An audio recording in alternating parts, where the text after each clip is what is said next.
Okay, I'm gonna call the meeting to order at 6:05. First order of business is the Pledge of Allegiance. I pledge allegiance to the flag of the United States of America and to the republic for which it stands, one nation, under God, indivisible, with liberty and justice for all.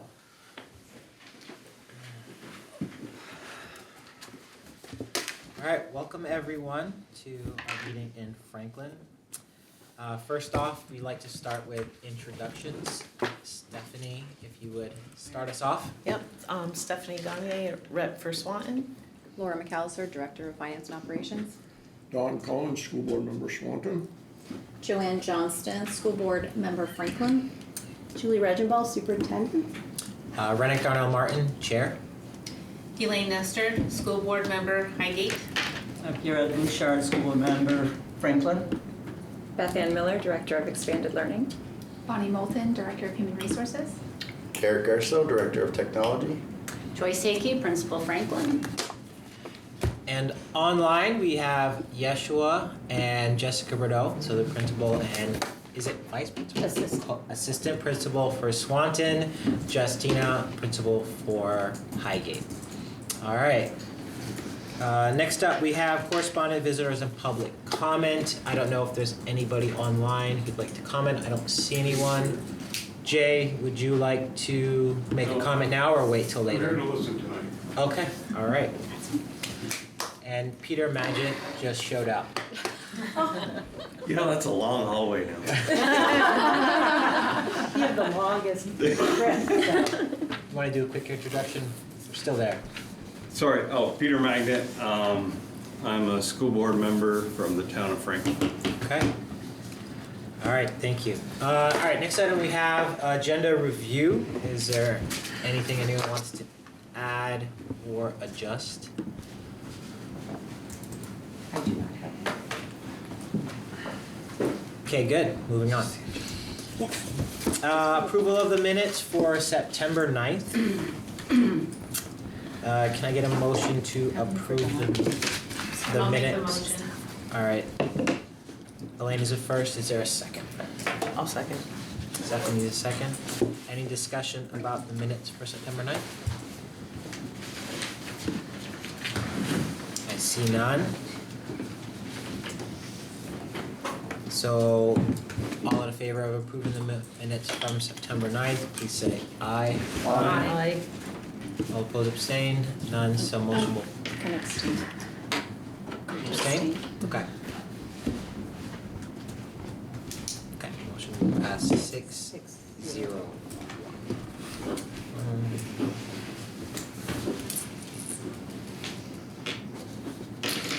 You know what, I will add to the agenda review, going back real quick, possibility for a special meeting, which I will discuss at that time.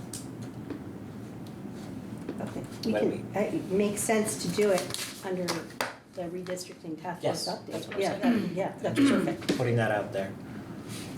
That's part of the update. All right, so moving right along. So next we have administrative reports. I'd like to start with some of our principals online. So is there a preference, Justina, Yeshua? You're gonna fight it out? Who's starting? We can go. There you go. Jump in there, Jess. We'll go in Swanton. I'm going to Start. We had our fourth annual back to school barbecue, sponsored and hosted by the PTO. It was an incredibly attended family event with lots of food and train rides for everybody, inflatables, mini golf. It was a wonderful night, August 20th. It was a great way to get kids back on our campus with their families and have a really great time before we kick the school year off. It was wonderful. We also have been operating a little bit differently building-wise with the construction project going on in Babcock. As you know, that second grade wing is closed off to students right now and is under construction. And so we really have our kindergarten wing with some of our first grade classes moved over there. All 4 of our second grade classes are over at Central and 1 of our first grade classes. We really did a lot of thinking about that ahead of time to make sure that arrival and dismissal was going to be working smoothly with the additional students moved over there. And then even just like the regular movement within the hallways, usage of all of the different areas that all kids use, right, was going to be used by more students. And so that has actually gone really, really well. We've worked the kinks out of a couple of different things, but overall going really well. And just adjusting to having those younger kids over there has been great. We'll be happy and excited when they move back over to Babcock, though. Perfect. Thank you, Jess. And then I'll kind of continue on with a few other things we have for Swanton. So I wanted to first talk about some scheduling shifts. I'm probably a broken record at this point, but we did work on a new master schedule over the summer. And we are now, of course, rolling into that schedule, seeing how it's working for all the different grade levels and all the different positions. And I specifically want to highlight a couple of things that within changing our schedule that did give us about 20 minutes additional instruction time daily for kindergarten, which gives us, a good amount of time for them to go through their curriculum. So that's been a really positive shift because now kindergarten is dismissed at a very similar time to the rest of the students. We also are having what's called a win time. It stands for what I need, but it's a time for students that need just a little extra support in different academic areas, specifically literacy and math. And we've been really working out what that looks like at Swanton with individual schedules and different positions like interventionists and special educators that come in to service those other students at that time. So the schedule shifts have been good so far. We've had a little bumps in the beginning around lunch and recess, but we've kind of hammered those out at this point.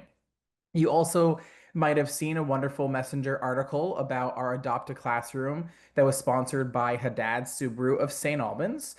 6 educators were actually nominated by Mr. Dodge and were each awarded $500. They're able to log on to a website and just pick out different things they would like for their classrooms or needs for their students. So the Messenger came by, we took, photos with those students of those classrooms and with those educators. And it was a wonderful time getting able to celebrate such an incredible thing for our school. And then lastly, I just want to share a couple of upcoming events that are actually pretty quick. We have our open house this Thursday from 6 to 7 p.m. So it'll be very exciting to have our families coming in to the new part of the building in Babcock if they've not done that yet. And then welcoming all the other families into Central. And we also have our picture day coming up. So this Thursday and Friday. Thursday is pre-K through 2nd grade, and then Friday is pre-K and then 3rd through 6th grade. So lots going on with the beginning of the year, but it seems like things are going well for Swan at this point. Perfect. Any questions for Yeshua or Jess? Just quickly, problems of practice. I think it's called problems of practice. Anything more we should know, or it was briefly stated here? Yeah, do you mean specifically, Don, about the long-term sub or just in general? Well, under problems of practice, it says for this year, there's going to be a section around challenges our school building or community faces. Or this could mean there are problems we aren't able to address. Dawn, Is that correct me if I'm wrong, but this week was the hiring of a long-term sub. That's what you Goes have on the there? next Well, page. next page. okay? Yeah. So that'll be a problem. But I guess my question is, is there like I know last year Chris had a leadership team. Is there a team that's going to be coordinating this? Or is it just? For the long term, I'm assuming you're talking about the leadership team in general. Okay, I guess I'm confused. So the problems of practice is something you and Jess will determine as a problem? To highlight that, to share with the board. Yeah, yes. Okay. Yeah, Dawn, do you remember we spoke last year about having like a section for Right. challenges or particular Right. issues And I to wondered bring if up? this was follow-up to that and who participated in it. Okay. Yeah, it'll be a very similar thing I did last year. I just choose to call it problems of practice just because that's just sometimes a catchphrase that we use when we talk about things like that. So I just like that more. I'm sorry if that was confusing, but yeah, it is on the next page, I think, when it's printed. Okay. Maybe I didn't read far enough. Because That's all right. Someone also noticed I put the wrong school in one section, so. I told him. Old habits. Yeah, exactly. Habits die hard. Yeshua, along those lines, when you're when you have the interventionist who's taking over for the long-term sub, does that mean that they no longer are going to be able to fulfill their interventionist duties? And does that kind of leave you unsure? Is that how we're reading that? Yeah, that is exactly how you're reading it. Although I would say we've been able to still make it work within some other positions, but it's not perfect and it's not every child. But what we try to do is when you do move someone internally, you really try to cover everything that you can. But obviously, if you move someone into something else, you're going to give up something else too. So I would say what we've tried to work on is what does intervention look like? Uh, it really has kind of become a bigger question at Swanton about the EST process, those that are getting services in general. But yeah, it definitely means there'll be some lack in intervention until John is back in that role. Okay. All right. Any other questions for Swanton? Okay. All right, Justina, you want to kind of give us a little rundown of your report, and then we'll have some questions afterwards. Sure, I can't not comment. Yeshua got a haircut today, and he really wanted us to acknowledge his haircut. You know, I did. Before we started, he said he had a new haircut, so. I did see it, and I was like, "That's fresh." That's what I wanted to say. So. It is fresh. So for Highgate, I almost said the wrong school because I was guilty of that. Actually, I had some parents coming in for the August parent-teacher conferences that Highgate holds, and I welcomed a family to Swanton, and it just like came right off my mouth, and I didn't even realize I said it, and everyone in the office started laughing, and I was embarrassed for a second there. But so we got underway with our parent-teacher conferences that Highgate holds during in-service in August, which is actually just wonderful. And being a new administrator there, I felt like it was a really nice time to be able to be out and visible and introducing myself to families as they came in. So we use that as an opportunity to really push Parent Square, our new parent communication site, and be able to introduce myself and connect families. So that was really a nice night. It's a nice tradition that Highgate has, and I think it works really well for them and is well received. We also held our first Trek to School Tuesdays, which is like our walk to school day. I will say Highgate has a really lovely setup. I already told Yeshua at the church whoever had that idea and worked to set that up. It's lovely where the buses are able to come in, and we have a nice landing spot for kids. And there's a huge turnout, huge participation for Trek to School Day. We work with our local fire department. And our SRO had started just prior, so he was able to come out and walk with us. So we had a beautiful weather. It was just a perfect walking day for us. We have another one coming up. Let me check my notes here. October 14th. So if there's ever any board members that want to walk, you can meet us at the church on Lambkin that morning, and we'd love to have you. As far as shifts, I know Yeshua had talked about at Swanton, they did some shifts to the schedule. We didn't touch the schedule. Yeshua had that all buttoned up for me when I arrived. Thank you. We did do some changes a little bit to arrival and dismissal with the buses, just to compact them closer in front of the school building and move to 2 lanes of buses, similar to how it's set up at Swanton and at MVU. That also will help to alleviate cars that pass buses with the stop sign out and the stop bars, which was much more common at Highgate, just from my time at Terracell, than it was at the other schools, which is just strictly how the parking lot is set up. So we compacted the buses, staggered dismissal a bit, but the changes seem to be really well received from staff and parents. So and the driver. So that's been really nice. Trying to think, one of the bigger things that we've done is there was a lot of technology kind of shifts a little bit, and Derek kind of gave me a heads up on that over the summer before I was starting. And Parent Square is really where Highgate wanted to focus our time. We also transitioned to Pickup Patrol, which was or is a system where parents can go in and log dismissal changes on their own without having to go to the office. So we started the year making sure we were 100% connected with our families on Parent Square, and we were using that proficiently.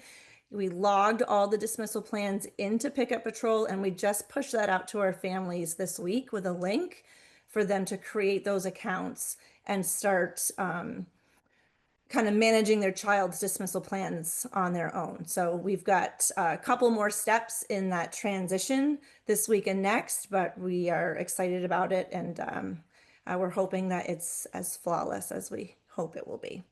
It's been great for us so far.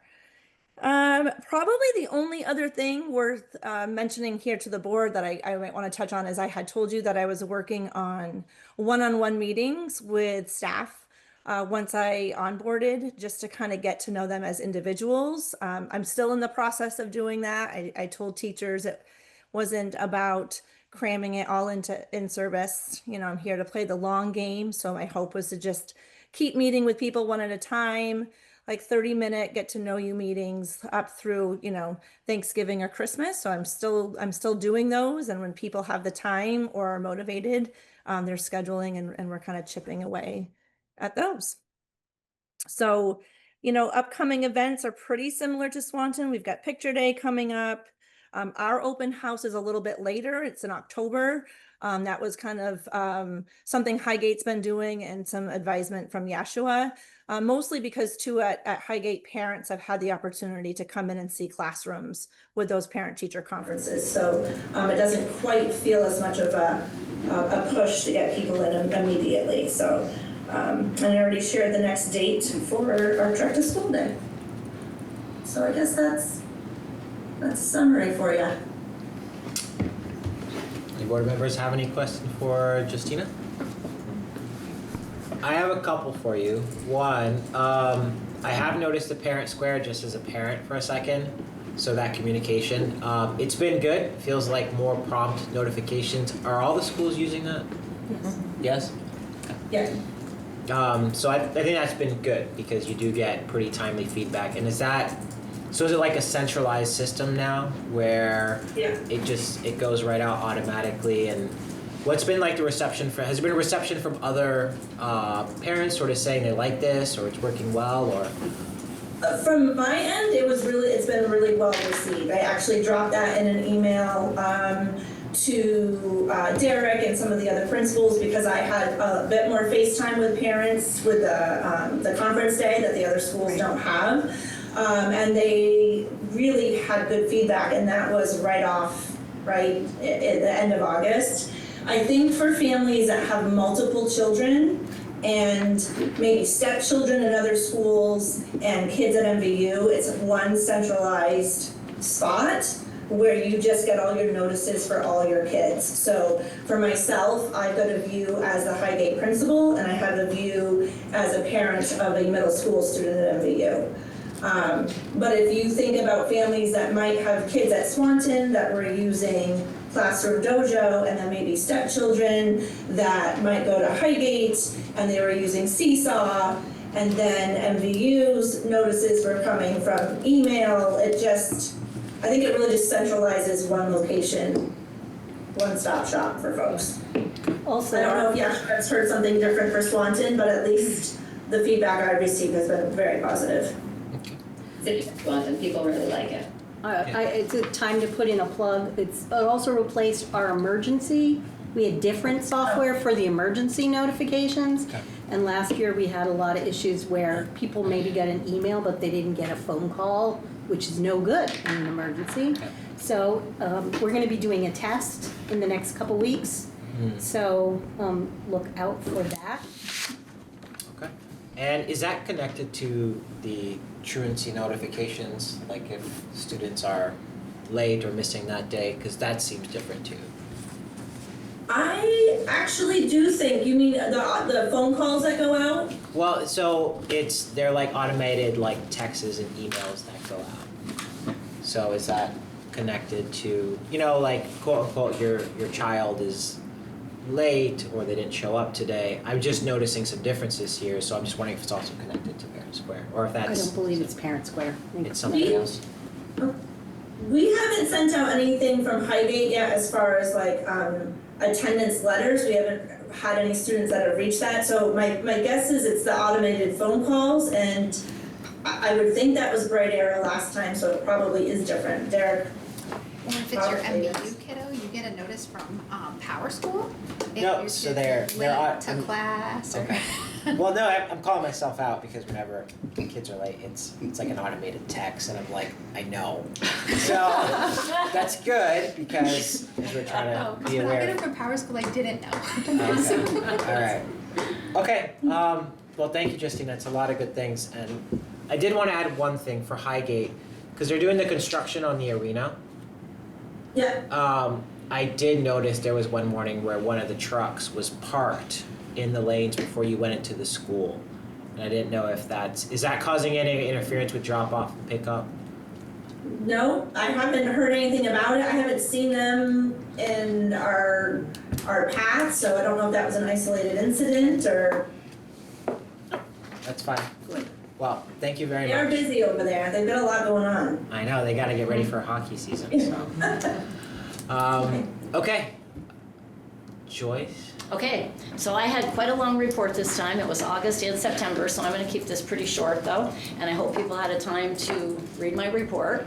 Definitely a highlight was Alita Boomauer being named the MVSD Elementary Educator of the Year, and we're looking forward to that ceremony at UVM on October 27th to honor all the outstanding educators. I hope you had a chance to read some of the information from her nomination and the quotes from some of the people in our school community, because certainly a well-deserved honor. Lumping a bunch of other things together in just kind of interest of time, I think a real highlight has been we've seen families so much. We had meet and greet on the playground for 3 and 4-year-olds. We had kindergarten orientation before school started. We had back to school night the first week of school, which was really well attended.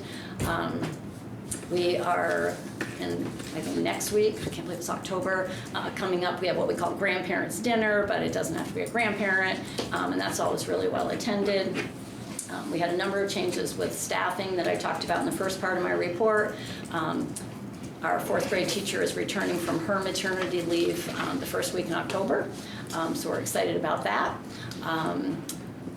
Yesterday we celebrated our summer reading program, and we had more than half of our schools, the most kids we've ever had, being recognized for that summer reading program. So that was really exciting. And today, classes finished their final votes on how we were going to celebrate meeting our goals from last year around reading and math 360. So every class voted on 10 different suggestions that all the kids had made, and I'll be announcing tomorrow what the winning suggestion was and how we're going to celebrate. Because our motto is, and I say this to every assembly, if we work hard, we can, it's play hard. So we worked hard, we met our goals, and we're gonna play hard now. So there's a lot of other things in my report, but I do have couple kids waiting and parents waiting for the presentations. So upcoming events, I think this is not like a fun one like Yeshua talked about, but we have a flu clinic that everybody is invited to on September 30th, and we really think it's great when people from the community come. So that is on September 30th here at Franklin, 11:15 to 12:30. So everybody's welcome to come to that. And a lot of the other things in my report, if you have a chance to look it over. And anybody have any questions? Is the kindergarten class about usual size? It's 21. Yeah, I know it's 21, but is that standard? No, that is bigger than we usually have. Okay. It's 21, and it's a lot in one class. You know it's 21. I keep saying to Ashley, it's only 5 more than last year. But it's a lot. But we're happy. That's good. It is good. Yep. Happy that it's 21. Anyone else have any questions for Joyce before our? I'm sorry, I went through that really fast. What is that? I think there's, like you said, there's some kids waiting, so I understand. No other questions, so now our next item is presentation discussions, and I guess principals online, if you wanted this time to log off, thank you very much, and we'll be seeing We will see Justina next month. next month, Justina. So this is a collaborative effort. We can start our slideshow situation. I gotta share, it's the whole thing, watching Julie. I know, we're gonna have a multimedia experience. It's very exciting. Are the slides also on the drive? No, they will be. So I'll kill a little bit of time as an intro. Beth Ann Miller, Director of Expanded Learning. You are all familiar with me. I'm super excited to give sort of, the semi or the biannual report about what we've been up to.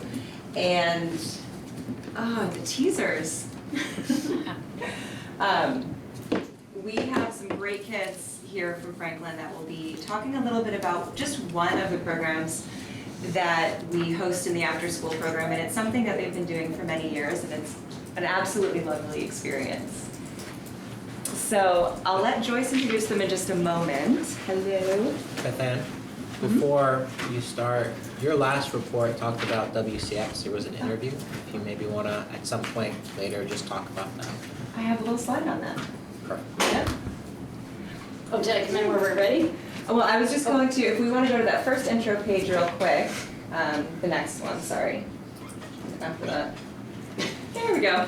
Just to sort of summarize here what these amazing students really epitomize in our programming. This is our mission as our 21st century learning programs, the after-school programs that we host. We're really working to improve school day performance, improve attendance, overall health and well-being, community connections. We have a lot of goals, and a lot of them do intentionally align with our strategic plan at the district. And I think that this is a fantastic opportunity to have Joyce share and introduce our amazing team and my colleague Elsa. All right, so welcome to Franklin. It's the first time you guys have been here this year. It's always great to have you here. And I'm so excited. I asked Beth Ann if I could introduce Elsa because I just feel so fortunate to have Elsa here at our school. During the day, she is a full-time para during the school day. She works in our planning room. She supervises lunches and recesses. She substitutes wherever she's needed. She works one-on-one with kids. She is amazing. She is like my right hand. And since 2004, she has been working in the after-school program. So at 3 o'clock, she puts on her after-school program hat. And since 2012, she's been our coordinator. And it is just, and I know Beth Ann's going to talk about all the positive things and all the benefits of having an after-school program in a couple minutes. And I can just tell you firsthand what a difference having that after-school program makes in this building. The relationships that Elsa and the other people that work in it, most of the people that work in our program work here during the school day, and the relationships that they build with kids is just so important.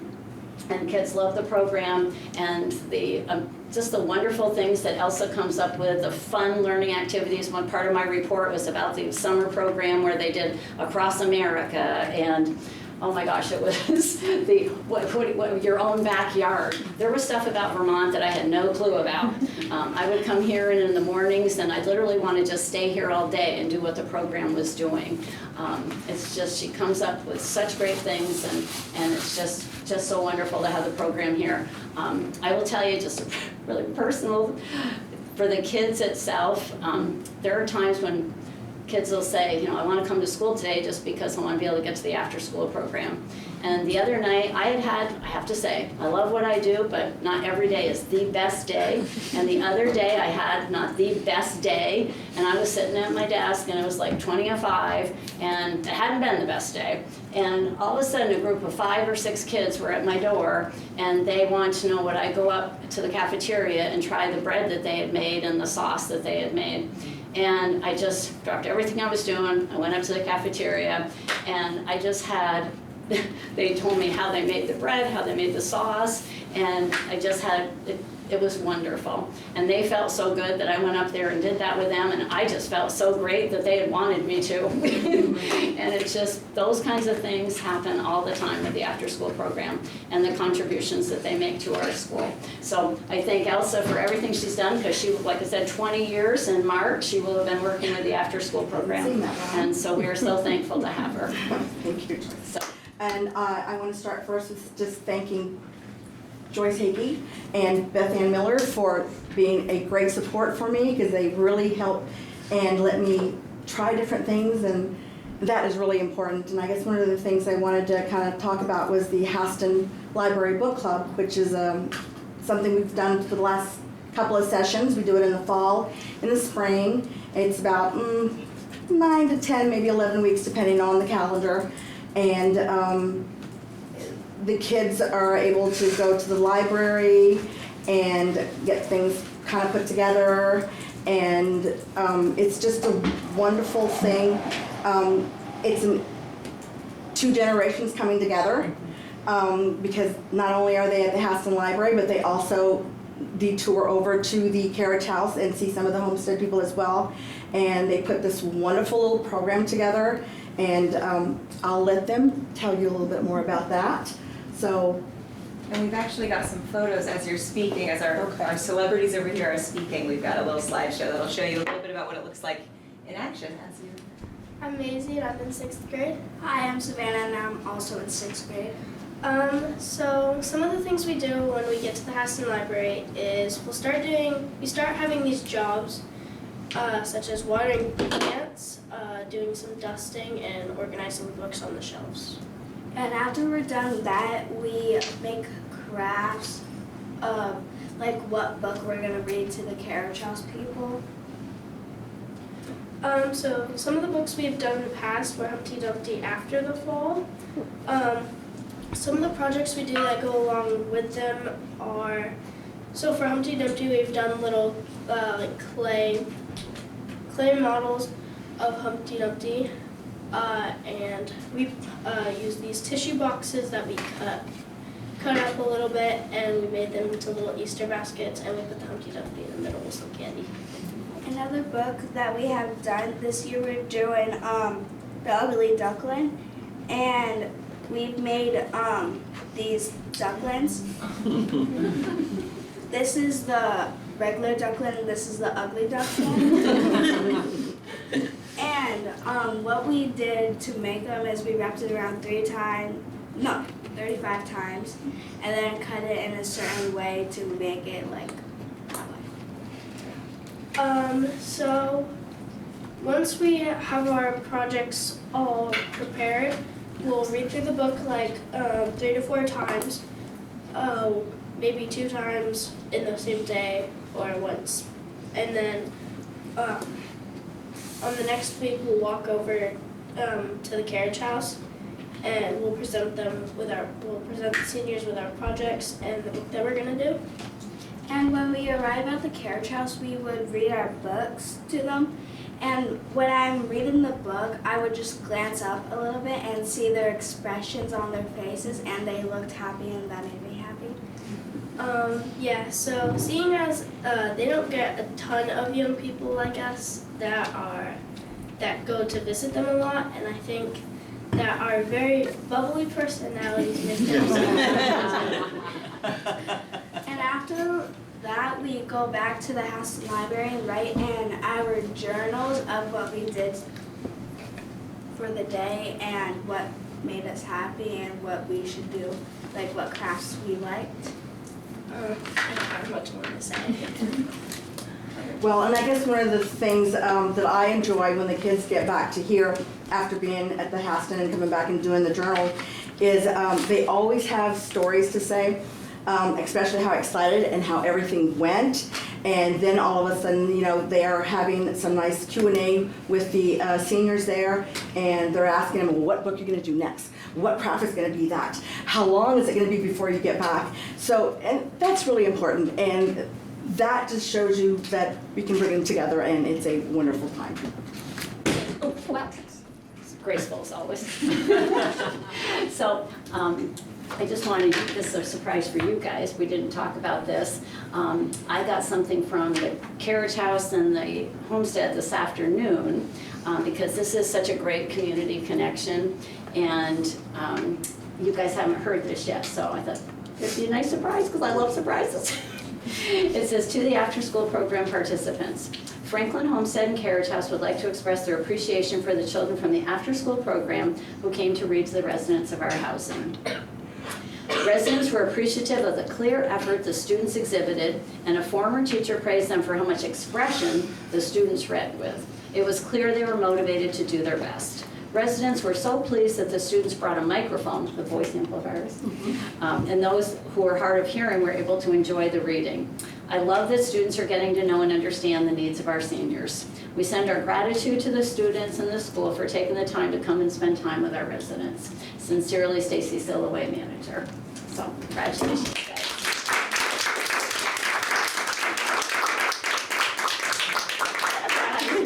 I need to run. Oh, that is wonderful. Do we have any questions for our fantastic guests here before we release them after this long day?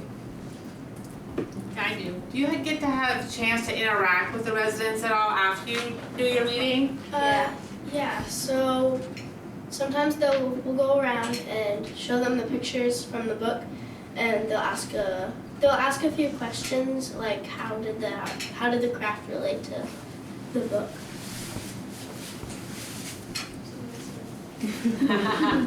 How many students would have this experience in a year, school year? In the 2 sessions, about 8 to 10. It varies during the session due to sports and. Is it mainly 5th and 6th graders?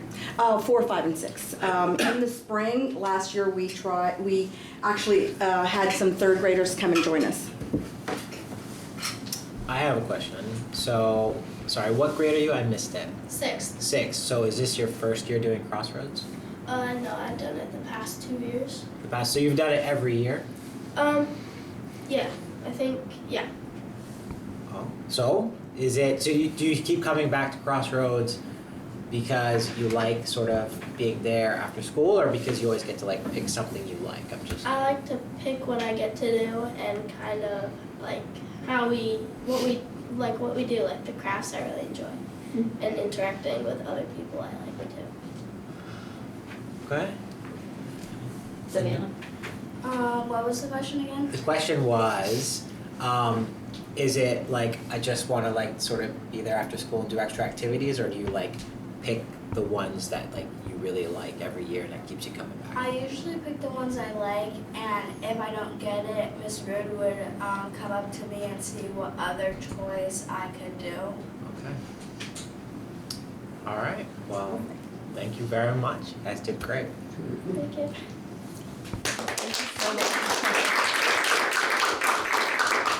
Let's get you some treats. And I have to echo Joyce and say that Elsa is an absolute rock star, and yeah, is what would we do without you? I have no idea. The best I can. Before we go on, just real quick, does what is there not earlier Crossroads here? Like, doesn't it start at 1st grade?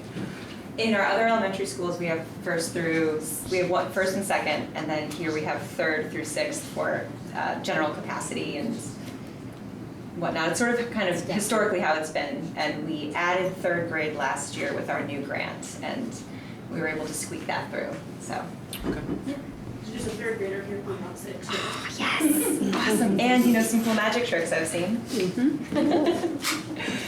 So thank you again for your time and for bringing everybody out here. That was fantastic. I don't know how they do it. School all day, Crossroads, and then they're here. It's fabulous. Well, I would like to say, Esley's, but it's, how do I say it? Elsa. I'm sorry, I'm very bad. No, that's all right. I just want to say thank you because, especially if you're full-time staff during the day, it's like 2 hats. Yep. And so to like work all day and then continue on, like, I do believe that you always want full-time staff to like help out. And so to be able to do that, thank you very much. Thank you very much. It's a pleasure. Miss Hagee finding out that I was 20-something, and it was like, no, I thought maybe it was 12 years that I've only been doing it. So it's like, when you enjoy it, it's a good thing. So thank you very much. And I don't know how every time, refreshed new ideas every time. You've been doing it for 20 years. It's amazing. And she is here until that last kid is home on the bus. Yeah. Thank you. Thank you so Yeah. much. Thank you. Awesome job, everybody. Thank you so much. So, as you can see, lots of fun going on here in Franklin, and I'm going to pivot to data and stuff. Yay! At the district level. But I will go through some of our summer highlights first. And please let me know if you have any questions as we go. We had quite the summer here. We were able to maintain our 4 weeks of full day programming, which is something that we started during COVID. And with the new grant that we were able to usher in, and even with the lack of ESSER funding, we were able to maintain, that was one of our priorities, was to maintain full day programming, maintain it, and we're really proud that we did. We also continued on with our half-day, 1 week program with Swanton Recreation, which has been a really great success. They're fabulous community partners, and we were able to extend the summer programs longer for our kids across the district. Any student from any town was able to attend that Swanton Rec program with us. We were able to accommodate 99 students in tutoring, which is fantastic over the summer across the district. We served almost 4,000 meals and programs alone, which was also just kind of a cool context to recognize. We also had, over at Highgate, had a fantastic grant through, basically the Highgate Public Library received an ECHO grant and gave it to us. And we were able to take our kids on some pretty sweet field trips. We did have some challenges facing funding. First of all, our first year without that ESSER funding definitely was a pivot, and I think that we did a great job as an administrative team making it work. We were able to accommodate, we had 100 fewer students than we accommodated in summer 2024. Our programs were pretty much booked, completely enrolled, which is wonderful, showing that the demand is still there. People still want to be with us. We don't anticipate that the lack of transportation impacted enrollment because we're pretty much booked. We did see that transportation, if it impacted anything, it was our middle high school. We did have lower enrollment over at MVU for the summer. And that was something that we had all been speaking about last year and tried it out this year. We're doing a data comparison that I'll be sending over to our state grant director to see if we can pull any strings and get some additional funding for transportation next year, but we will see. We were able to run pretty well without it. We also, all the construction over in Swanton, we did have to have an enrollment cap over there for that reason. We just had really no room to accommodate, but the team was fabulous. They worked really well with us. Laura really kept us in touch with everybody going on over there. And we had that funding freeze that you've already seen in my reports. We were able to navigate that and figure it out thanks to Rennick, Julie, and Laura for being right on that with us. So we can go on to the next one, and please stop me at any time. So I am going to suggest that I come back in a couple months and do a deeper dive into all of the teen initiatives that are going on. So I won't spend too much time on all of the stuff we're doing over at MVU because it's actually a lot. It's really been exploding and it's quite exciting. We had another successful internship summer. So we worked with 8 different community partners. We did face some issues with some of our students kind of dropping out last minute, which is something we're talking about. How do we better prepare our students for an internship experience and the seriousness of accepting a position like that? Our community partners totally understand and they are excited to work with us again next year. We also had 15 teen leaders employed in our schools, which was super exciting. And with our state after school funding, we've created a very intentional leadership series. So they have a specific leadership liaison who checks in with them, makes sure that they have their one-on-ones, they're showing up on time, they have the support they need, and we're continuing that through the school year. It's been a really great new program. So again, there's a whole lot there, and I know that we've got a lot to get through, so I won't linger on this, but I'm happy to answer any questions. Definitely want to have some of our team leaders come in and talk about their advocacy work. Yes, I would love to do that. We've got lots of great things that we can share, and I think that's for another night. Okay, so you're about to talk about the grant funding, because that was going to be my question, which is if there was a freeze we managed for this year, but do we know potentially what's coming up. Great segue. If this doesn't answer your question, we can return to it if that's okay. I think it will. As you can see here, we do our best to align with the strategic plan. I know we're still in the draft phase, but we do very much try to align with what you're all doing at the district level. So we can move on to the next one. These are our two primary grants, and they both, fortuitously, were awarded in 2024 at our 5-year level funded grants for as long as that federal funding exists, which is, as we all can understand, a bit of a question mark. So we are discussing, talking, figuring out what that's going to look like. And both of these grants are very much designed to create enriching opportunities for students in areas that might not have as many opportunities after school, and to directly correlate with the school day to increase that academic performance, that sense of belonging, all of that kind of stuff. And I think that we do a pretty good job with that, and we are collecting some of that data to kind of, the proof is in the pudding, I guess. Go on to the next, please.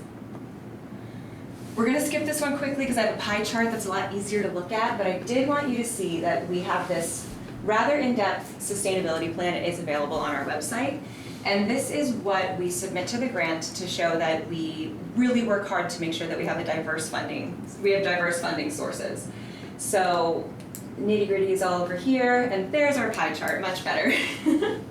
So as you can see, 21C over here is a large portion, but we are under 50% funded by 21C, which is a big deal. We are a seasoned 21st Century Learning Center grant program, meaning they really want us to be able to be sustained over time without that funding. So we're inching along, we're doing a pretty good job, we're getting there. We do have a fantastic share thanks to our supportive school board and our citizens. We are going to really focus this year on our in-kind donations and fundraising, chatting with our business office to see, is this something that we need to be amping up in order to accommodate that additional possible lack of federal funding? As you can see, it's a very slim portion because we haven't necessarily needed to, and there are, I understand, a lot of sensitivities around how many fundraisers can you really throw. Additionally, our meal service reimbursement, we count that as some of the contribution to our funding. The grant likes to see that. And maintaining that meal service is a challenge, so I think we deserve to take credit for that. We also have our state after-school grant, which again is our new grant that was awarded last year. We were in the first iteration of it, which is super exciting. And we intend to maintain that for those 5 years and possibly increase that funding at some point. Did that answer your question? It does. Okay. It does. So it seems like the grant funded portion, it's significant, but it's still manageable. And then, does the state give any inclination about what might happen, or? In the sense that the funds were approved and promised by Congress. That's all we really know. They were approved and promised for this summer too, and then frozen. So it's very difficult to say. Our state director is very on top of it. He chats with us directors quite often. We have retreats frequently. We meet online. So we have a pretty good pulse on what that situation looks like. And the state of Vermont in particular has been very, very dedicated to after school and making sure that they've got kind of a rainy day fund in the event that this happens. They did have a bit of a fallback this summer. The funds were unfrozen eventually, but during the summer we had a good period of time in which I believe it was 53% of our original grant award the state of Vermont was able to cover and give us 53% of that grant award in the event that those funds were not unfrozen. So the state is very supportive. However, I think all of us are preparing for if that dries up, what do we do? So then potentially when we're doing budgeting, have like maybe options for how we fund it, like next year when we're doing our budget drafts. Just my alone opinion. I appreciate that, and I do, in my panic this summer, it happened July 2nd in the middle of summer programs, super fun. We came up, my administrative manager, Holly, she's fantastic, she and I came up with quite a few, if we don't have the funding, what do we do to sustain the most important parts of these programs? And that is something I'll be talking about with my advisory board as to what would we recommend, what do we think we need to protect in these programs if this funding goes away. We've come up with several different scenarios that we can share with you if it comes to that, so. So now we've got our elementary school programs, and I'm going to talk a little bit about what we're up to. So 24-25, we're reflecting upon last year. We are in the midst of assembling all of our data from last year. So my brain is in last year while we are actively running this year. But last year we have some just great little highlights to share here. Almost 500 elementary students were served in our programs. 17,000 meals, and 184 unique programs offered, meaning, you have your repeat programs like Everybody Loves Dungeons and Dragons, we have that all the time, that's counted as one program. So the fact that coordinators like Elsa were able to come up with fantastic, diverse, interesting programs to keep our students interested was a really exciting thing. And a lot of these programs are also thanks to our community partners that have really stepped up and been able to work with us. So quick highlights here. We have Franklin Central, you just met Elsa, grades 3 through 6, and our current enrollment is 29, which is great for Franklin. That's about what we can accommodate, and I think in the scope of the enrollment, that's fabulous. Highgate, we've got grades 1st through 6th, and Ellen Lemos is our site coordinator over there. She's been with us for about 5 years now and is a complete rock over there. And they are at their highest enrollment really ever at the start of the year, so 71, and we're excited that we can continue to accommodate the growth of the Highgate program. And then Swanton, we have Kathy Kneebone, who has returned to us. She was our beloved site coordinator for many years. Yep, and she returned to us just now, and we're really excited to have her back, and the community, I think, is really happy to welcome her back. And we are at an enrollment of 129 over in Swanton, and that's not per day, that's for the session. So we do have a cap of 75 students per day over in Swanton, simply because of our staffing availability and our spaces and whatnot. We do have to have that cap, and we do have an extensive waiting list. So what we're doing in fall 2025, these are just a couple, I picked these out of the ones that I thought were cool. But as you can see, we do a lot. Dance with Tria is actually something that one of our MVU students has created. She creates the choreography, she comes in, she's one of our team leaders, and I think that's a really great example of the kind of professional growth we're able to give some of our kids. She comes in with program proposals, learning outcomes, it's actually quite impressive. And as you can see, Taekwondo, photography, there's a book club, we've got around the world foods and outdoor nature, all kinds of interesting things for our kids to engage in. And I'm so proud of my team for really bringing it with everything. This isn't just come sit in a room and glue some popsicle sticks together. They work really hard to create some interesting programs that are contributing to the betterment of our kids.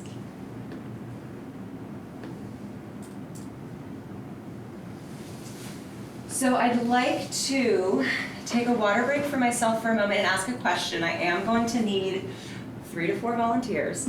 Those of you that sat in on my advisory board last year had answered this question, so if you want to do this again, I quickly would like to ask if anybody, again, 3 or 4 of you, please, what was your first job?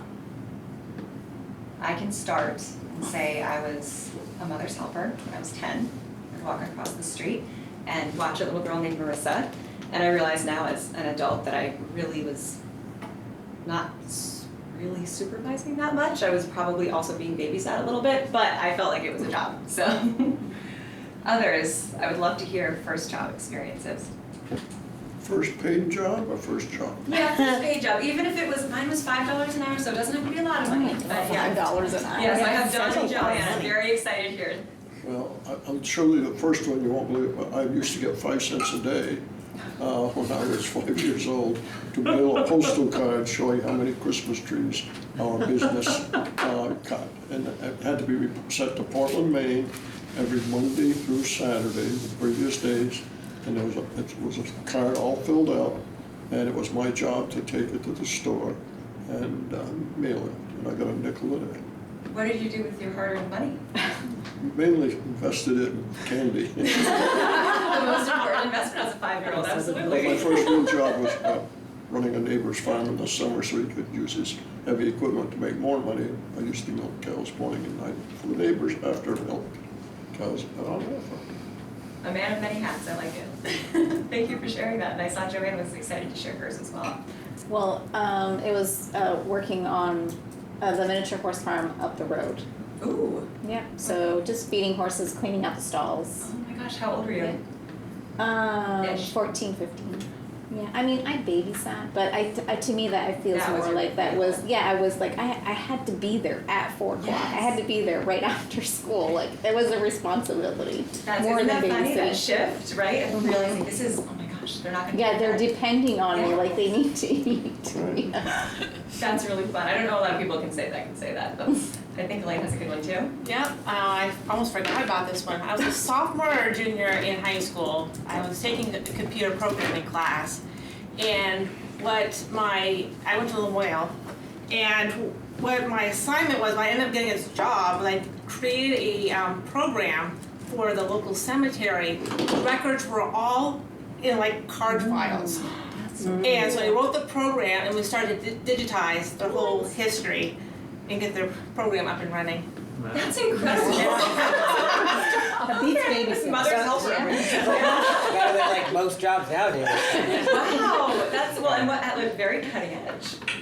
For back then, in the 80s, yes. I'm sure that program doesn't exist anymore. It was the foundation. But yeah, it was a foundation. It inspired them. I love that. That's very cool. Thank you to my brave volunteers for sharing. I think you can probably see where I'm going with this. We have the fortune in these programs of giving some of our kids their very first jobs.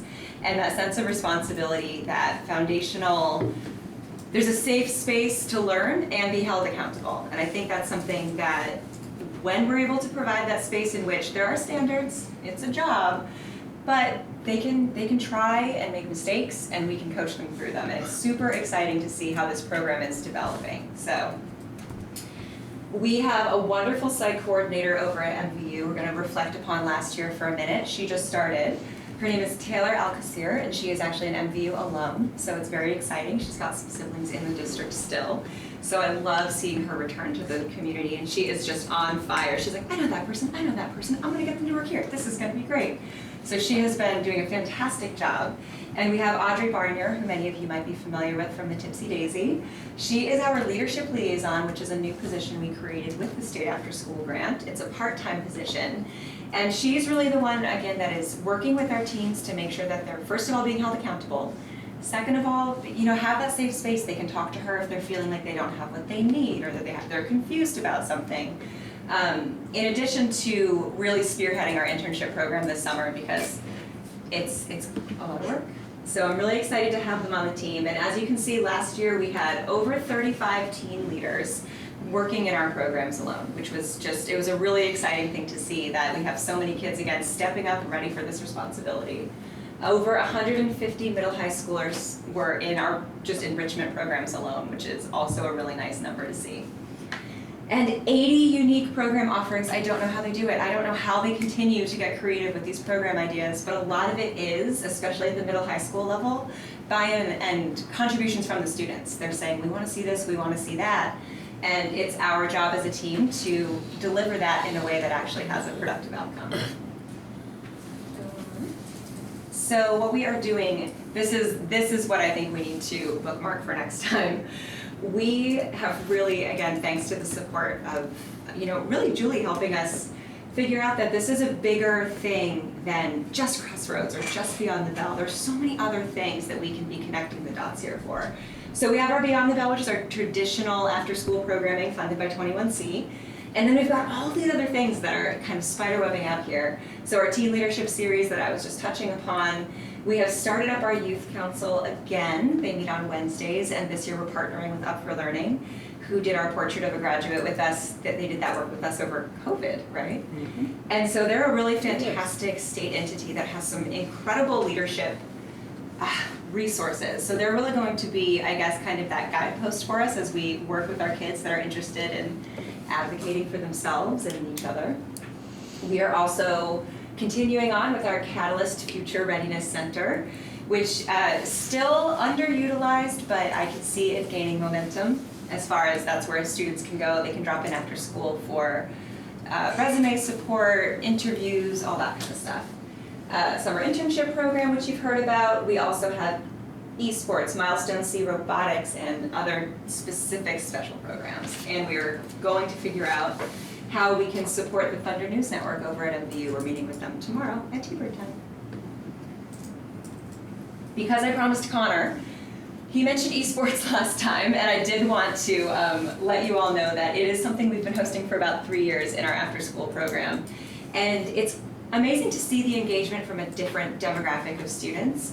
And the research around it, I'm sure Connor and, oh shoot, don't tell me I forgot his name, a friend of ours who works in our program, they were really passionate about what this can do to increase sort of those soft skills that athletics can provide, you know, a sense of competition, teamwork, all of that sort of stuff. And there's a lot of research out right now where there are actually college scholarships. There are real programs out there that are working with students in a pretty fantastic way. And again, I think we're tapping into a different type of student that deserves this type of camaraderie and this type of healthy competition. And I call them competitors rather than athletes right now, but there's all different language around it, and there is a whole culture around esports that's really blowing up, and I think it's great that at the very least we are trialing it in our after-school program and seeing what that engagement looks like. So I wanted to provide a little context around that in case that comes up again in athletics conversations. And they were the winter state champions. Oh, that's the most important part. Mm-hmm. Yeah, we won the state champions last year. It was amazing. I was so proud of them. They have to come present now. That's what it says. I think, well, yeah. They'll be like online. We're gonna have to really warm them up to that. All right, so we are almost done here. Thank you for your patience. This is going to be an overwhelming slide. I just didn't want to make 9 million slides. If you do have access to this at some point, these are all clickable, so you can see each of these. With a lot of our teen leadership work and what we've been doing, we've been receiving a lot of really great attention from the local media, state media. We've had a couple of national conversations that have specifically brought up what we're doing in our teen leadership programming. So quickly, just to touch on some of them, we had our, the messenger highlighted the internships. I was able to present to the House Education Committee earlier this year about our Act 78 funding, which is the state after school funding, and how we're utilizing it. I was one of 2 recipients that represented what we're doing with the funding in the state of Vermont. Which you did fabulously, which bears mentioning. I appreciate It's not that. easy to testify in front of those people. Thank you. It was an experience for sure. And then we did like a meet and greet ice cream thing after, and it was fun. Was that by request? Yes. Yeah. Yes, the state director reached out and I guess nominated me to represent us. And because of that, we now have a lot of, the schools around the state are kind of using our leadership series and our internship series as a template for work they'd like to do for applying for this funding as well. We also had WCAX spent an entire day with us over the summer, and this was during the funding freeze. And they utilized our programs as basically the reason this funding needs to be protected nationally. It was pretty cool to see that highlight about our Swanton programs. Messenger did another thing about our April vacation camp, where again, lots of great community collaborations are happening here. Expanded summer programs across the state happened earlier this year. WCAX included us in that larger conversation. And our program was referenced so Vermont was one of 4 states represented at the national level to the Senate earlier this year. Vermont was one of 4 states, and we were named specifically, the Catalyst Future Readiness Program in Swanton was named specifically in this appeal to the Senate to protect this funding. So I was super, super proud of our team and everything we've been doing to kind of be that beacon for a lot of people and showing how important this funding is. So that's not all inclusive. I think we've had quite a bit of attention this year, which is always a good, well, not always, but not always a good thing. Is. No, in this case, it's been a great thing. And that just kind of lights a fire, I think, too, for my team and our teens, recognizing they got quite a bit of the spotlight when WCAX came in, and it was amazing. A bunch of our Swanton teen leaders ran into the bathroom and they're like tossing lip balls back and forth to each other. They're all excited.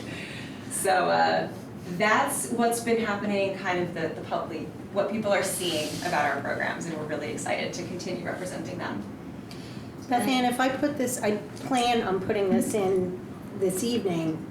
If I put it in as a regular PDF, will they be able to click on these? I believe so, and if not, I can just send Well, you. I'll make sure that Yeah. you can, because it's really worth seeing the CAX one where the students are doing most of the talking. Beth Ann was articulate as always, but the children sounded like adults that are trained educators. It was so impressive. I am so glad that you noticed that because I'm so impressed with these team leaders. It's amazing. And this was really on the spot. I was like, the WCAX wants to see you all, like, go, good luck. And they did.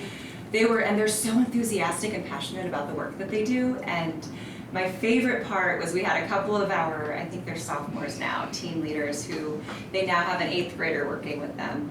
And they called her, she used to be one of our students, even though they're students at MVU together, but they consider her one of their students now, which I just think is incredible. And then seeing too, we've got an 8th grader interacting with a sophomore and they're working together and they're becoming friends in this way that they might not do during the school day. So lots of cool stuff going on.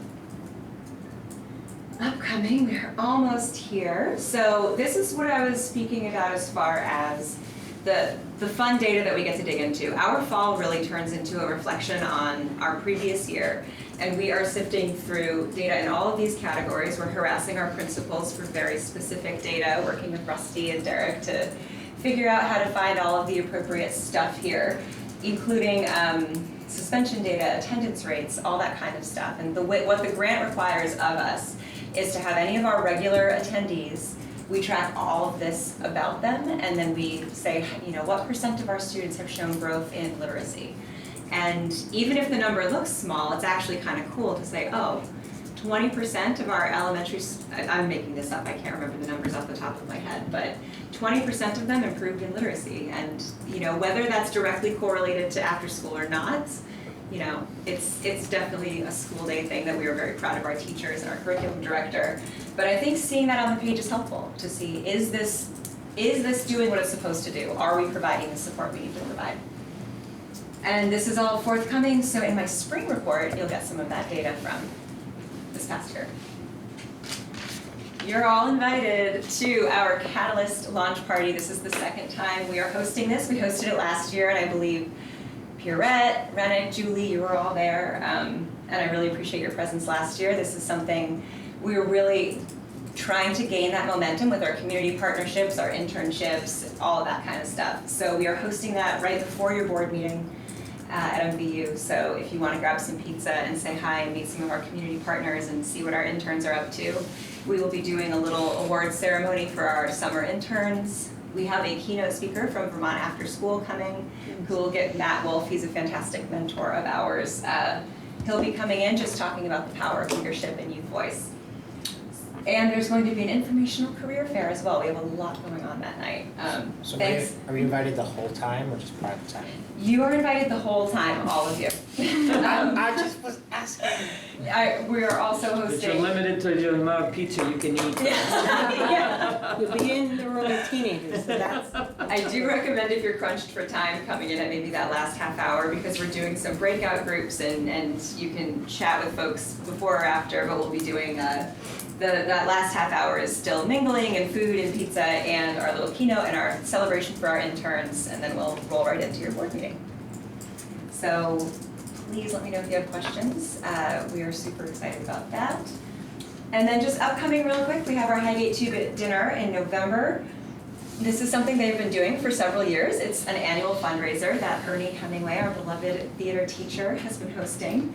And we had over 100 people attend this fundraiser last year, and it's dinner and a show basically, which is a pretty cool thing. And then Kathy Kneebone is bringing back an old tradition called Lights On After School. It's a national initiative to highlight the benefits of after-school programming. And she's going to be hosting a little mini open house, and parents can come in and see what their students are up to, and we're pretty excited about that. So I believe that is what I have for you, and I'm happy to answer any questions.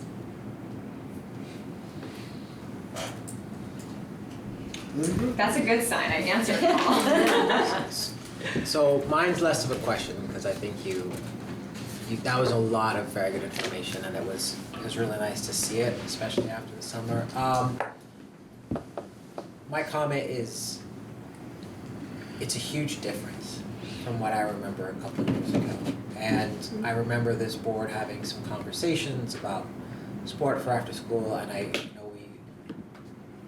when it's come up, we've collectively been like, yes, like let's support this. So to kind of see at the end, state recognition, like news articles, teens doing well, presentations. I just think it's an incredible job that you've done, and also credit to Julie and Laura and all the admin that are kind of supporting this. We have a lot of support. It's and I think this is a big part of why, just in general, like MVSD has done a lot of good things, and so just want to say thanks everyone for that. That was really nice to see. And next time you come back, we need multiple state visits and a full documentary about it, okay? Oh boy, just saying, born and raised. Thunder News Network, don't worry. No, thank you very much. Yes, thank you everybody, I really appreciate it. No, okay, so, sorry, I'd like to say something. You can go, Joanne. Absolutely. She's not excused. We'll let her sit I got a coffee to sip while I talk. Yeah. Well, and again, to everything that Rennick said, I'll second all of that. Your energy, and your passion for this, I think also shows in the program. And I think, everyone that you have mentored, all of our students that you have mentored, or community members that have come in to help out, you set the bar really high for them. So, and it shows in the students that are just enjoying what they're doing. I also would like to say thank you. Thank you to the program, and I hope that we can continue it. It might be a more difficult discussion when the budget rolls around and we find out that, the federal funding is not at 43%, it's down to 35%, or whatever those numbers are. Someone's going to have to pick that up, because I think, the board enjoys having the after-school program, and it's important. The community needs it. And I was glad to hear that transportation did not seem to be too much of an issue, because we were worried about that. Yeah. If, the numbers would show if there was no transportation. So it means that families want their, children to go, and they will do what it takes to make it happen, to get their students there. Definitely. I think it was, and it was an indication too of the community really stepping up to carpool and whatnot. And one of the things we do notice, and it's something we want to have a pulse on, is there's a certain demographic of students that is still a barrier to, and we understand how serious that is, and we don't want to forget the fact that those students didn't have access in the way that we would like them to. So we're trying to, that's another conversation, is, maybe we have minimal transportation in some way. We're not quite sure what that looks like, but you're right that it was an amazing, there were a lot of things this summer that showed how committed this community is to getting their kids in a safe space, and I really appreciate that. So thank you for the acknowledgement. Anyone else have anything to add? I like the way that your program partners with other programs. So often over the years I've seen groups compete with each other in communication. And it seems that not only are we past that, but we are cooperating and encouraging and supporting it. That's really key, so give it an A+. Well, thank you, and I do, our community partners, they, amazing. They make us bigger and better, and we are working really well with them and doing what we can to continue those relationships. So Well, I was just at the Swan Enhancement Annual Meeting last week, and Nicole Draper and, I'm sorry, the name of the librarian? Abby Gaudette. Abby Gaudette, both won an award, and Nicole actually spoke at length about the importance of the partnership for the community, and thanked all of us, thanked you. And the whole group was so grateful for the partnership between our libraries and our rec departments and all our schools. So it was wonderful. That's really good to hear. That's awesome. Yeah, she's a great partner for sure. And thank you, Joyce, for the snacks, by the way. You kept me going. Always. I appreciate you all. Thank you so much. Thank you. Leave some for the road.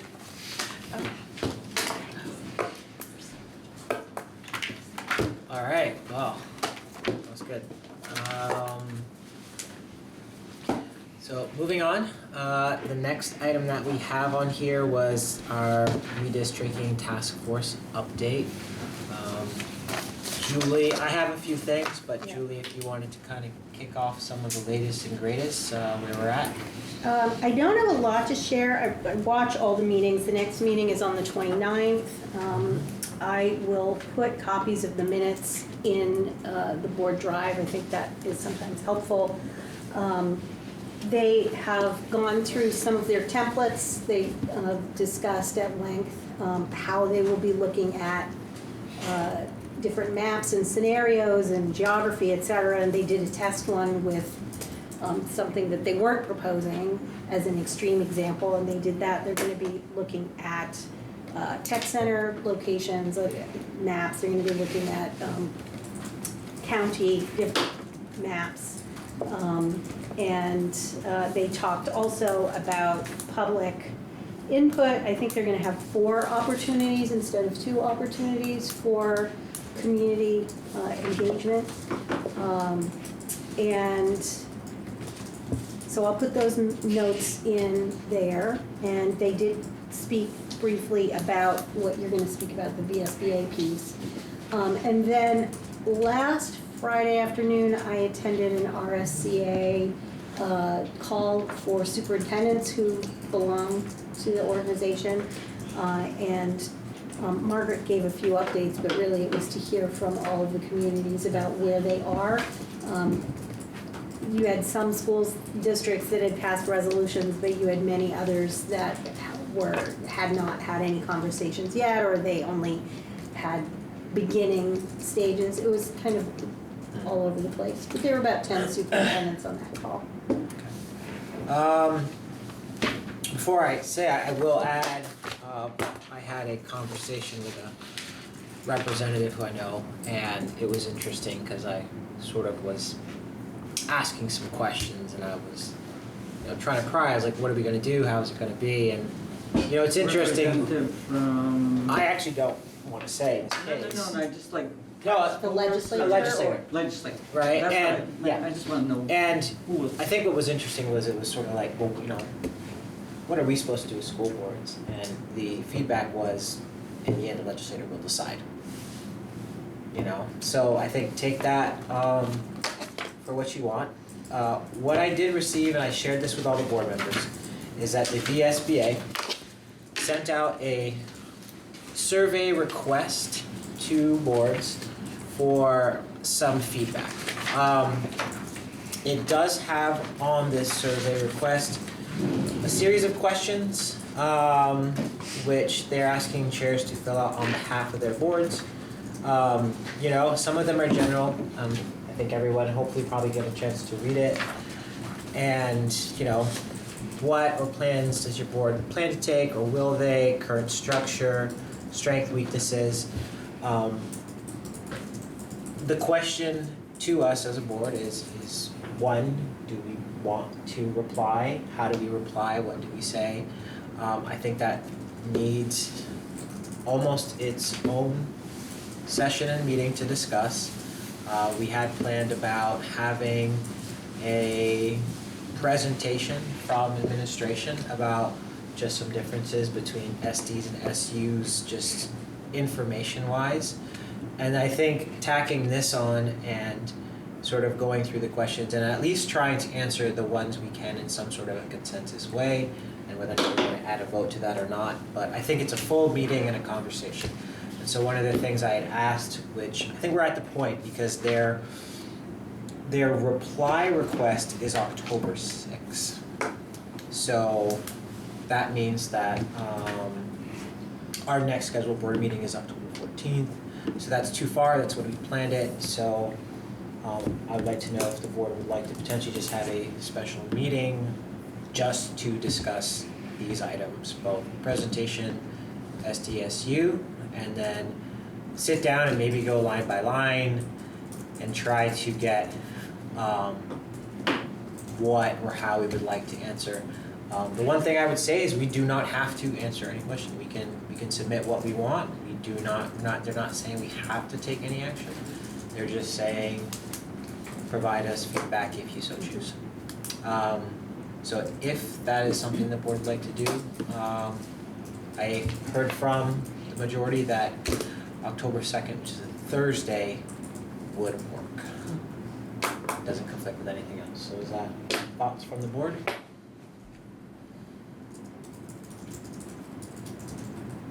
I think we should have the meeting, because I can't make the other That's right, the meeting in 14th you couldn't do. Yeah. It works. And 6 o'clock at MVU, or do you don't? I think it would be nice to have a larger venue like Missisquoi, because maybe some, because we're discussing this, maybe there may be some interest from the public, I don't know. I hadn't thought that far. My assumption would be MVU. Yeah. I'll have to check with, I wanted to make sure tonight that we had consensus on the date Yeah. before I asked Dan, if they had something going on. But if they do, we'll find another space where we feel like we can really, I'm sure MVU will be fine. Yeah. Yeah, I think we definitely should. I think we need to take the time to do that. I think because obviously we're having a hard time fitting it into our regular meetings. And it is part of the minutes, from what Julie put in our drive, like requesting input from the school board chairs, So, that's either you coming directly from you or you speaking to the board and requesting input. So I think this is our opportunity to, at least say what we want to say, whether in the end, whether it matters or not, we have a voice and we should use it. Okay. So good for meeting on the 2nd? I think it's great, and I think that no matter what the outcome is, we can say to our public, we were asked to respond and we did. It would be embarrassing in a public meeting to be asked, did you respond to me yesterday? No, we didn't do that. That doesn't fly too well at budget time. Gotcha. No, I think we need to do it. Okay. So I have a consensus that special meeting on the 2nd to discuss presentation SDSU from admin and Laura would ask, also budget implications are going to be very important from either side. And then we can just basically break it out into a presentation and then we can just have a discussion. And what I was kind of thinking is, again, I have shared this, we can just go line by line and see, again, do we agree to answer this particular question? How do we answer it so that whatever it is I report out, there's an agreement, and even things maybe there's a disagreement on, we choose to share that or we don't. I think that's for us to kind of go down. And that might be our conversation piece. And so, good? Yeah, I think, because of some of the questions there, I would like to just add, if we're feeling comfortable at that point for possible action. We can put it, yes, I assume that. As part of the agenda, just as. Yes, it will. What we'll have to decide is, we'll just have it there so that when we're having the discussion, if there's any action during the course of the questions. Many times you put possible action. Yeah. That covers whatever we'd like to do, so that's there. Okay, so we'll say October 2nd, venue most likely MVU, Julie, you can let us know. And then that'll just be those 2 items for that meeting. Fair enough? Yeah, sounds good. Okay. Will Megan be back with us? Yes, Megan and Tracy should be available. And ideally, I would like everybody from the board to be there. That's why I was trying to find a date that works for everyone. It's never perfect. Okay. So that covers that. Next we have financial report. Sure. So this is your first financial report for the current school year. As I'm sure you noticed, we're anticipating quite a large carryover, but that's of course early in the year. We've anticipated as many expenses and anticipated revenues as we can, but we'll continue to work on that. And I'm sure some of this will go away. I did want to draw your attention to the top page of the revenues just for a moment, because you'll notice a very large number of $6 million is a new, kind of a new update. That's the HVAC lease. So there was almost $6 million worth of expenses on one of the last pages of the financial report. Those are your capital projects, the big capital project and the portion that was paid out of this current year. And then this is the lease that will offset it. I'm actually currently finalizing the paperwork finally for that, and we'll be sending that lease documentation to you as soon as it's been reviewed by legal. Other than that, most of the top section of revenues has all been updated. So as far as our property taxes and tuition and things like that, we've given that our best estimates. At the bottom where you're seeing the special ed anticipated like extraordinary reimbursements and state place reimbursements, those along with the grants we'll be working on next. We have to get all the contracts in place, positions coded appropriately, so that always comes a little bit later. The revenue will offset the expenses directly, so those will be in the next draft updated. I will say that special ed expenditures are about almost $3 million under anticipated or under budgeted right now. That will not continue. That will not stay that way. But for now, obviously the revenue that we anticipate for extraordinary will also be down. So as the year progresses, we'll continue to monitor that. I will say, I just want to give a little plug to Jess Pocket.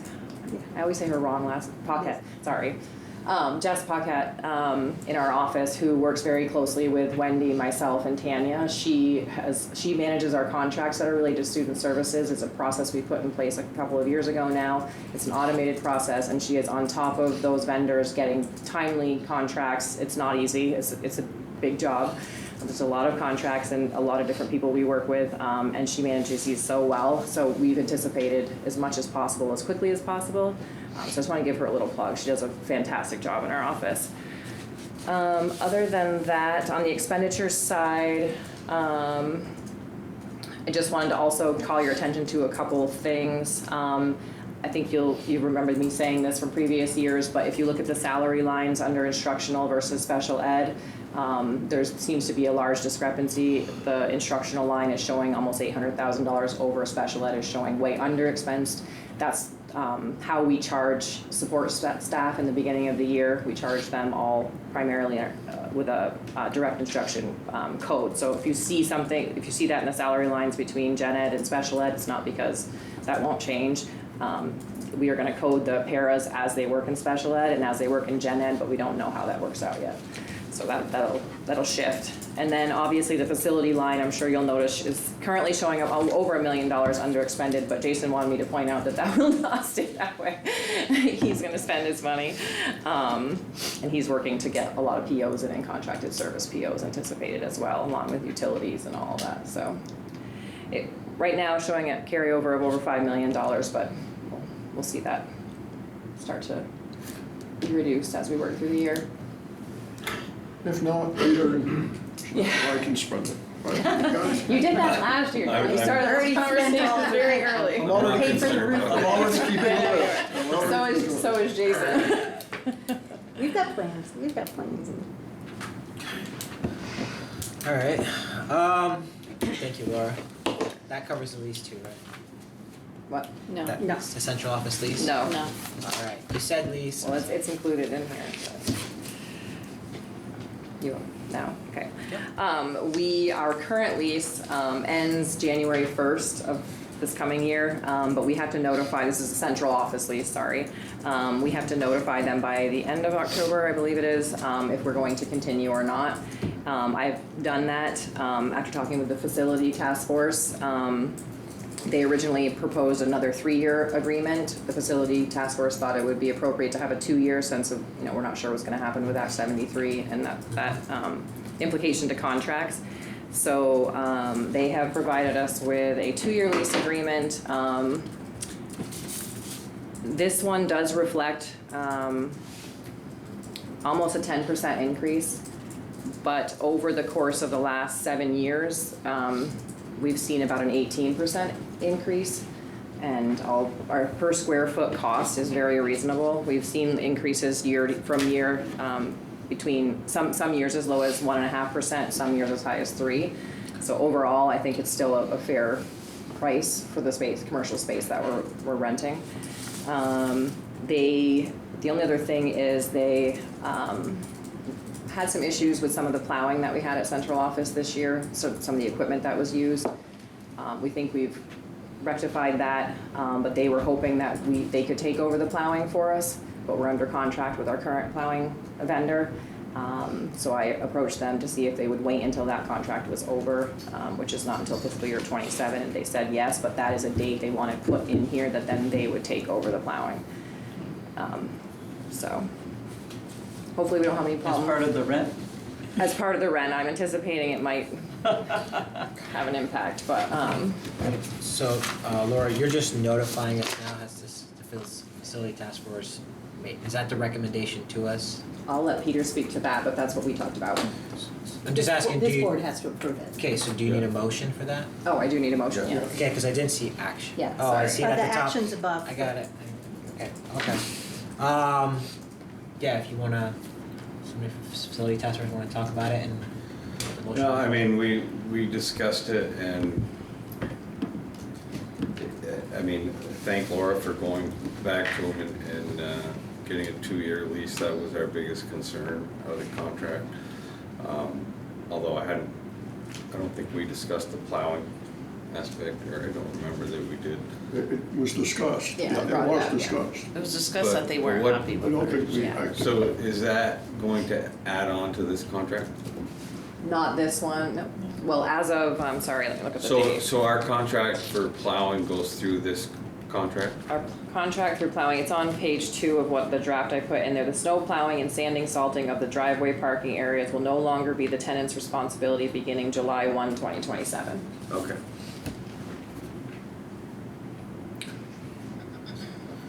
I mean, feeling for a motion, I'll make the motion. Before we do that, Pete, I just want to raise one thing. And I wasn't thinking of it then, and then when Laura, and I thought about it after a few days. I think 2 years is good, I advocate for 2 years, but why don't we do why wouldn't we do 2.5? It kind of made me chuckle to think that if our lease ran out on December 31, and we weren't gonna, it would be nice to get it on a July 1. They run on the calendar year, and I Yeah. think that's why they Right, prefer to no. have it, yeah. Maybe it's not the time to do it, but it would be interesting Well, to say, your lease ran out December 31, where are you gonna go? I think we would be in a position by October of 2028 to be able. To correct it? The way the language reads is that we need to we make the determination or you make the determination if you want to renew or not, and you need to let them know. So you have kind of first option, I should say, to do that, if you notify them that you'd like to extend it. So we get some, maybe it's a small thing, but sometime we might want to get on the schedule, so. We don't want to be on the street, but I think we'll at least be in a Especially position to December know and whether January. that space will be needed and in what capacity. Not like you can have outdoor. Remote work. It's not like you can have outdoor. I will say with the office increase, space. I did forget to mention, our rent is increasing, but they have made some pretty significant investments that I think are good for our staff and our building. Oh, yeah. Security cameras, really high-tech, good security cameras around, and we have had issues, a few small issues, so it does make us feel better to be there at night sometimes. So they are making investments to make us Actually happier. provide lighting at night, you mean, too? There's an actual light, yeah. Wow. Okay. And was a new homeless shelter next door? Don't even get me Don't start. All right, so is there a motion on the floor? I didn't actually have one made. I'll make the motion. I'll second it. And that's for the renewal of the central office lease for 2 years? Okay. Can you just say the amount out loud? I think, I don't think the Yes. amount was said, I know we. $45,600.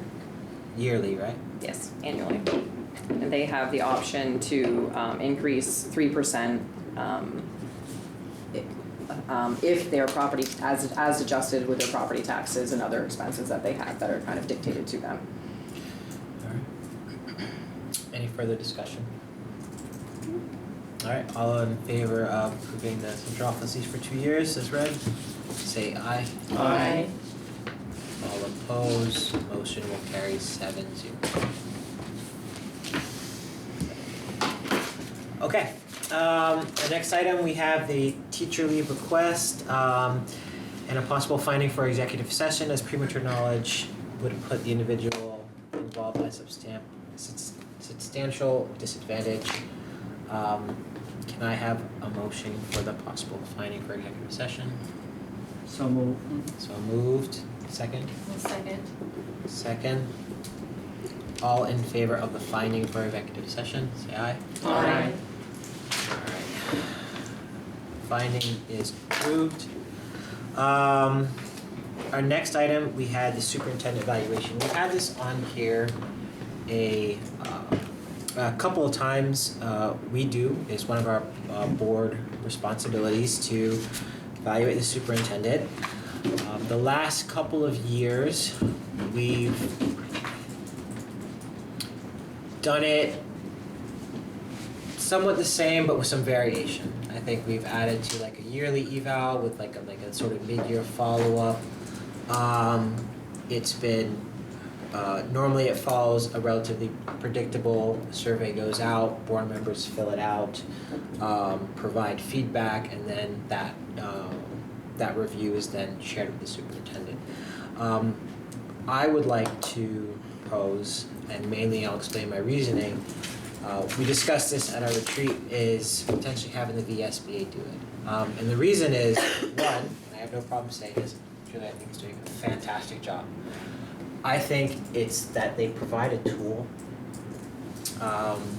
to us that if we like, we would not need the VSBA because we would have the tool and the template available, and they would come in and they would potentially help us do it. The other thought that I've had is, I think, especially knowing that we have a superintendent who's done well, having that an evaluation by the VSBA, regardless of what happens down the road, I think would show really well for us to say this is, hey, we've had a standard process in place. So that's what I wanted to discuss. We have to do it, it's part of our job, but whether or not we want to ask Debbie, who we saw at the VSBA, to come in and assist us with it this year. She creates a committee of the board that works, so it's not like they come and do it. No, Yeah, you're doing it. Yeah, we do it, but they come in and they just kind of facilitate sort of like. Give us a framework to work. Yeah, and there's a broader group of stakeholders that give input, which would be a nice thing to happen. How do you feel about it, Julie? Do you know anybody that's gone through it? Any of your colleagues? I have not asked that question of my colleagues. I know we sometimes talk about, I think it's something that our Champlain Valley region is going to be sharing with one another what we do. But often, you know, it's on, I would be, the thing that intrigues me is that this process involves getting feedback from the administrators as well, and I would love to get some of their feedback as part of this process. So I feel comfortable with it. I feel comfortable. That's what I wanted to know. Thank you. I think it's a good idea. Yeah, does anybody know what the cost is? No, I can't Fiscal imagine. part of me just has to ask that question. Yes, it's all about the money, Pierre. Pierre's like, give me the money. I don't know, but we can find out from Debbie what it is. But if the board approves we do that, then we would make that request and then come up with a time frame, and she would share how that would work for us. Laura just told us I have plenty of money.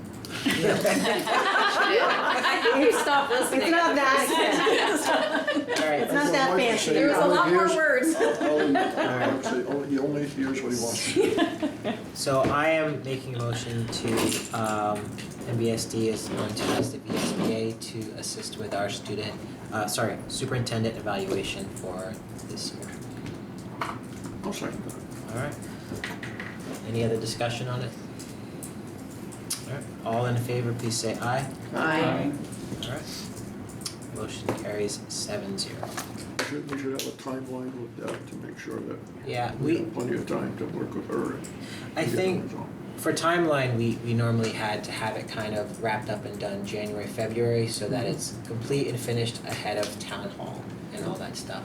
Because there's been a couple years that it like rolls over and then like the new year starts and you're asking a new board member, can you Exactly. evaluate somebody that you never worked with? It really was should very happen before we get. Yes, it was. We did Those said new that. board members while you're watching. I know. The more you know, the more you like it. No, so ideally is have, you know, again, I can work with Deb, we can just figure out what would that look like, maybe even form like, you know, a small committee to go around it. So, and she can tell us what the process looks like, and so that would also make my life slightly easier. Okay, next we had committee updates. I will just start with finance. There isn't. We haven't had a meeting yet. Our first meeting is set for October 7. 7? Finance, you said Yeah. finance? 7, So yeah. our first meeting is finance, and then yay budget time. Joanne, you wanted to do a little. Oh, wow. How come you don't get to go first? So as far as student success, we met at the beginning of September, and I just think we needed to review like ourselves from what we gathered, from what we heard from the board. We just reviewed what we had kind of been through in the past year, but we heard the board was asking for the up and coming year. So we reviewed the board goals, the district goals, and spent quite a bit of time on the strategic plan that I know you guys went into probably more detail a couple weeks ago, so I'm sorry that I missed that meeting. But the committee would like to focus on that and would also like to help with some agenda items to keep the meetings in line with the strategic plan. So, you know, what's being put on the agenda, just matching it to the strategic plan and matching it to the board goals. So we'll take a look at the action planning that Deb gave us from the retreat, and we are going to brainstorm next week or in 2 weeks? Next week? Next week. Yep. Okay. On the 1st. On the 1st, that's what I thought. That's next week, October already. I know. So yeah, so we meet again in October to hopefully help or just, you know, suggest obviously to Julie and then after to Reddick for some of the agenda items and the reason why we're using them. I think that was one of the things that we wanted to, like this presentation or this item, you know, relates to this goal and this pillar, you know, either a goal or a pillar or probably together. Thank you, Joanne. Peter, anything from facilities? Yes, we recently updated the lease for the central office. That's why you went last, Peter, okay? And our next committee meeting, we will be diving into budgeting for next year and what projects we need to get on top of and what projects we're going to need to get approved, you know, by January so we can actually get contracts and stuff signed. So we'll be busy. All right. Okay, so for future agenda items, we obviously have the redistricting task force input update, SU information, that's gonna come up next week. CTE presentation, Julie, what is that again? The Career and Technical Center, Yes. It's been a few years since they've come, and that obviously relates to our strategic plan. Yep. We have budget coming up, budget timeline, title policy annual review, and then VT-CAT presentation. That'll probably be the first meeting in November. I would like to add, because I saw some things pop up about our MVU bathroom, I would like to have Dan speak about it again to put the record very straight about what our bathroom is and is not, because it's not a, yes, I've seen some stuff about that, and that's been, in my opinion, a little bit of misinformation. Absolutely. That we do not have a co-ed bathroom. We do not. We do not have it. We have actually single stalls. And so anybody that misunderstands that, I think. The picture made it pretty clear. I loved the headline that said superintendent denies building co-ed bathroom, whatever it said. I'm like, yes, because that's not what we did. But it's, you know, it was. Very interesting, because when we built the budget and we did the budget presentations, that was always a highlight. Absolutely. And when I talked to people in Swanton, and only in Swanton, I don't think I ever talked to my Franklin Highgate, told that it was very positive. Oh, that's really great, you guys are finally getting it together and doing something and all this. The parents in the community and the students have been very vocal about wanting something done about that bathroom, and we're really pleased that it's been done, so. So it's to me it's an outliner, and I believe that is some misinformation from a select few, but it's still something that I would like to just clearly. I mean, we're on record, we've talked about that a lot on camera, about why we were doing it with the vandalism, the safety, I mean, like, those conversations are all about there. That was just something, because it popped up here and there, and it's one of those things, especially in the social media space, that you may just have to readdress sometimes. That just to make Swanton sure. page on Facebook is. Right, because again, if I'm asked about it, I'm like, that's actually not true, not accurate, it's reported. The bathrooms are great. So, and you might not have the answer, and that's okay, but I'm just gonna ask the question, like, is it the students that are going home and presenting the wrong information to their parents? Well, that's why, I don't know. If you don't have an answer, that's okay, but I'm just asking the question It out started loud. with an individual parent who was representing what was told to her by a student. And then, so, then that's how things go. Okay. Yeah, so I would like at some point, maybe next time we're at MVU, just have a quick thing about that. Needs to be addressed. Okay. I think that, if you saw it, who was let out, you read what I- the person read? I did. I read that, and I'm like, But it's the this is not our additional school we're talking- comments. This is not our There's school. additional It's the stuff on additional Facebook, and comments two that are people started that are threads. concerning. Like, I did, Julie did excellent, and the pictures are there, like, it's pretty much black and white, but the bathrooms are. So that's why I'm concerned about the additional comments. That's all, but it's okay. And that's why I think it's worth a discussion. Mhm. A lot of times this is something where, a young person can be like, they're not separate boys and girls, not understanding they're separate stalls. And that miscommunication can get home and be like, oh, they're co-ed. And it's like, no, they're not. Like, they're absolutely not. Just to confirm too, they're not, people are confusing, when you say stalls, I think that is part of the problem. People are assuming they are the In a traditional room. stall, like gang bathroom. These are individual rooms. Yeah. They, for all intents and purposes, the door goes from the ceiling to the floor, there's soundproofing in between, there's fans in each one, there's handicap accessible in every one, so I think that's something that In an someone open caught me space. on, and they were like, what do you mean a stall? I'm like, no, Yeah, so these there are you go. actually rooms, yeah. So something, Yeah. The back valid Can't get down on the floor and. But No, you can't. Colchester has the same Change that. setup. I don't feel like there was. Any new builds in the last 5 years in a public I think school. Joanne's right though, I think it's teen interpretation of coming home and telling mom, this is what it looks like, and and I would like, having that at MVU, so Dan can also talk about, hey, these are the positive, we've seen less issues, less vandalism, da-da-da-da-da. So I just wanted to put that on there. Great. Okay, anything else for future agenda items that we're missing? Anyone wants to add? Okay. We usually have some student groups come in, whether it be, not the ag program. Yeah, FFA. We're No, gonna. I wasn't thinking of that Oh. one. There's the, I don't wanna call it an alternative program, is it field studies? Field studies, it is one of our alternative programs, but yeah, we're gonna look at student success, at sort of different opportunities that we have to sort of highlight things. Okay.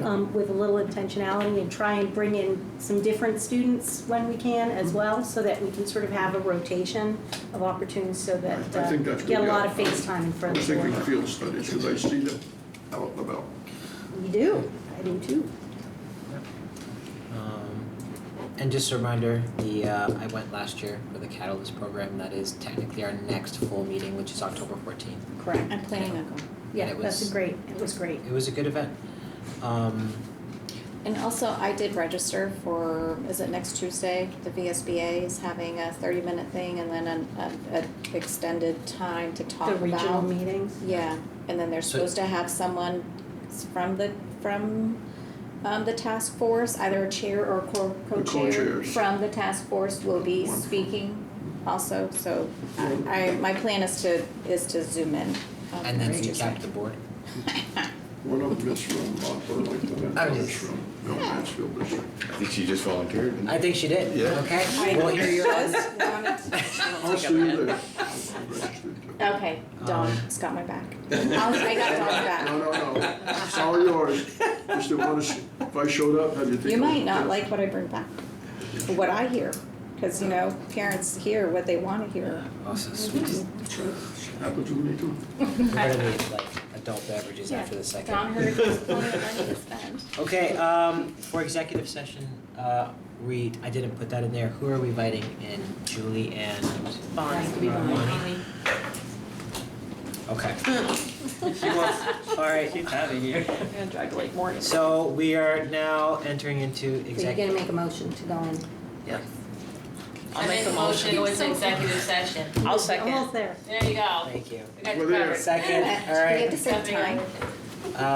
At 7:55. All in favor of? Yes. Say aye. Aye. All right. We are now in executive session. Yes, you are, 7:55.